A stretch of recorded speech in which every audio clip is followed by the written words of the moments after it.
Good morning ધોરણ 8 આજે હિન્દી વિષયમાં આપણે બીજો પાઠ ઈદગાહ લેશું, જેના વિશે પહેલાં થોડી માહિતી લઈએ.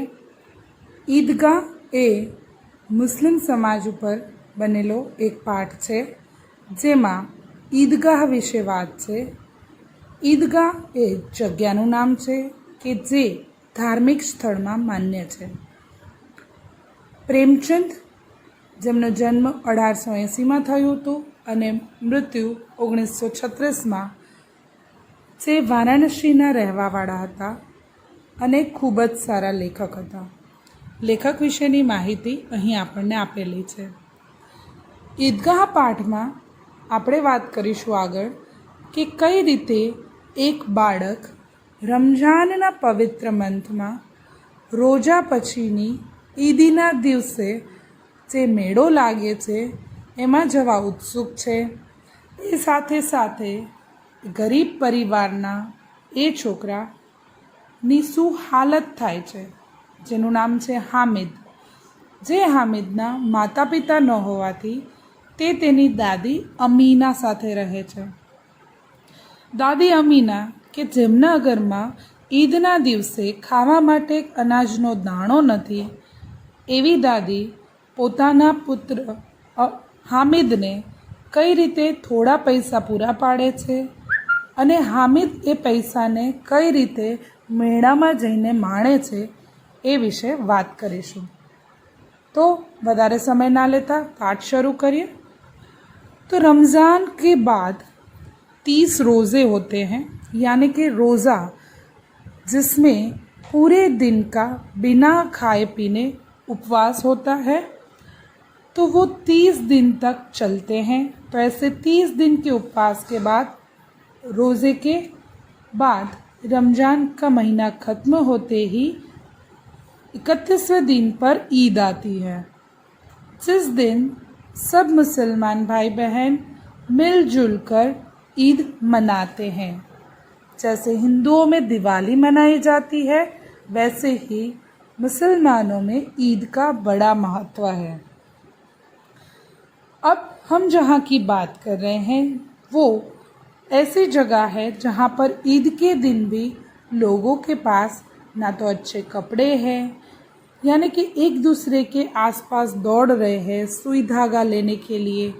कोई लोग दौड़ रहे हैं अपनी नए जूते में तेली के पास जाके तेल डालने के लिए, क्योंकि जूते कड़ चुके हैं. जूते कड़ने का मतलब है जूते छोटे लगने लगे हैं. जैसे जूते छोटे नहीं लगते हैं, लेकिन नए जूते जब हम पहनते हैं तो कभी कभार वो हमें डसने लगते हैं, कड़ने लगते हैं. तो इस वजह से हमें उस पर तेल लगाना पड़ता है. अब 3 कोस दूर चल के जाना है लोगों को, तब जाके वो लोग ईदगाह तक पहुँचेंगे. लोग बहुत खुश है, क्योंकि किसी ने एकाध रोज़ा रखा है, किसी ने तो दोपहर तक रखा है. बड़े बूढ़ों के लिए ईद बहुत महत्व की है, लेकिन बच्चों के लिए तो सिर्फ मेला ही महत्व का है. लोग बार बार अपनी जेब देख रहे हैं, क्योंकि उसमें कुछ कुछ पैसे हैं. इस ऐसे माहौल में हामिद का दोस्त मोहसिन वो भी पैसे गिन रहा है, जिससे कि वो मिठाइयाँ, खिलौने, गेंद, पता नहीं क्या क्या सोच के रखा है, वो खरीदेगा मेले में से. आगे जाते हुए अमीना दिल कचोट रही है, यानी कि दिल टूट रहा है उसका कि बिना माँ बाप के इस बच्चे को मैं कैसे जाने के लिए हाँ कह दूँ. वहाँ पर तो भीड़ भाड़ होगी, पता नहीं मेरा बच्चा कैसे संभलेगा. बस उसी वक्त हामिद उसे दिलासा देता है कि दादी माँ, जिसको वो अम्मा बुलाता है, क्या आप चिंता मत करिए, मैं ठीक से जाऊँगा, सबसे पहले लौट के वापस आऊँगा. हामिद के पास यहाँ पहनने के लिए जूते तक नहीं है. अल्लाह की मेहरबानी है, हामिद जा रहा है अपने दोस्तों के साथ, गांव से निकल चुका है. दूर तक चलते हुए उसे कई सारी चीज़ें दिख रही है, जैसे अदालत दिखी, कॉलेज दिखी, कलागर दिखा, हलवाई की दुकान दिख रही है. और उतने में ही उसने ईदगाह पर नज़र पड़ी, जिसका फर्श पक्का है, यानी कि जिसे हम ગુજરાતીમાં જેને આપણે કહીએ છીએ કે લાદી, व्यवस्थित लादी બેસાડેલી છે, टाइल्स। अब आगे बढ़ते हुए वो लोगों को देख रहा है कि पिछली पंक्ति में खड़े हुए लोग वजू किए जा रहे हैं, यानी कि नमाज अदा कर रहे हैं। आगे वो देख रहा है कि नमाज खत्म हो रही है, सब लोग बाहर आ रहे हैं, लोग तरह तरह की चीज़ें देख रहे हैं, खरीदने की सोच रहे हैं। उसी दौरान सारी चीज़ों पर नज़र जाते हुए ईद के मेले में सभी बच्चों को हिंडोले और चरखी पर बैठने का आनंद लिया, जबकि उसी दौरान उनके साथ रहा हामिद वहाँ नहीं बैठा है। इसके लिए हामिद का यह कहना है कि अगर मैं ऐसे मौज शौक करूँगा तो मुझे आदत पड़ जाएगी, जो कि मुझे नहीं चाहिए। इसके अलावा हामिद तरह तरह के खिलौने देख रहा है। उसके अलावा है राजा, वकील, बिस्ती, धोबिन, ये सब मूर्ति बनी हुई है छोटी छोटी खेलने के लिए। उसमें से उसके दोस्त ने एक मशक उठाने वाला आदमी खरीदा है, लेकिन हामिद ने कुछ भी नहीं खरीदा। उसका कहना है कि इतने महंगे खिलौने खरीद कर अगर वो हाथ से गिर गए तो चूर चूर हो जाएंगे। उसको मिठाई भी नहीं खरीदनी है। क्यों? क्योंकि अगर मिठाई खरीदी तो वो चटोरा बन जाएगा, उसे बार बार यही चीज़ें खाने का मन हो जाएगा। खिलौनों के तो रंग भी उड़ जाएंगे अगर पानी लगा तो इन सारे विचार के साथ हामिद को लगता है कि ये सारी चीज़ें खरीदना वो तो पैसों की बर्बादी है, तो हामिद इसमें से कुछ नहीं खरीदता। आगे जाकर हामिद एक दुकान देखता है जहाँ पर उसे चिमटा दिखता है, चिमटा जिससे कि हम रोटी को पलट सकते हैं। वो देखकर उसे लगता है हाँ यह चीज़ खरीदने लायक है। क्यों? क्योंकि इसमें पैसे बर्बाद नहीं होंगे। अगर मैंने ये चिमटा खरीद लिया तो कभी भी मेरी दादी की उंगलियां नहीं जलेगी। यह सोचकर उसने चिमटे वाले से भावताल करना शुरू कर दिया और अपने दोस्तों को बताया कि मैं तो यही खरीदूंगा।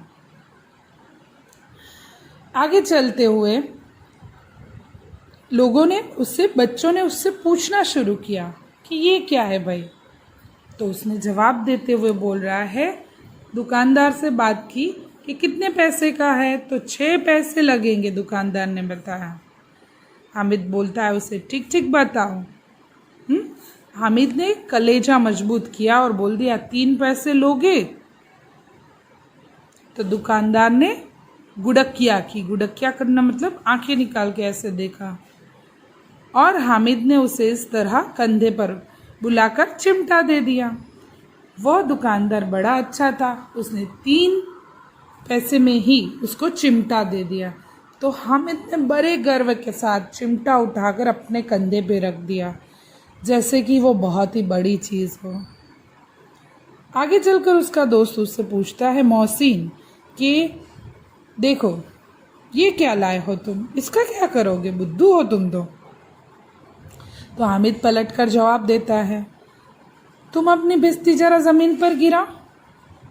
देखो अगर ऐसा किया तो सारी पसलियाँ चूर चूर हो जाएगी, क्योंकि बिस्ती तो मिट्टी का बना है।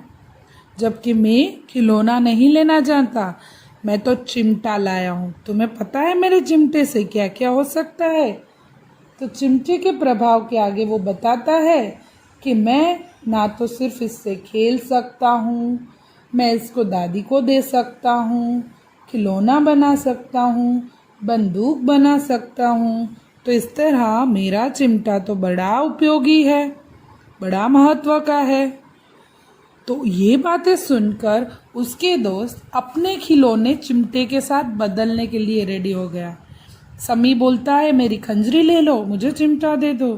मोहसिन बोलता है, ये बिस्ती ले लो, मुझे चिमटा दे दो। लेकिन वो किसी के साथ चिमटा नहीं बदलता है।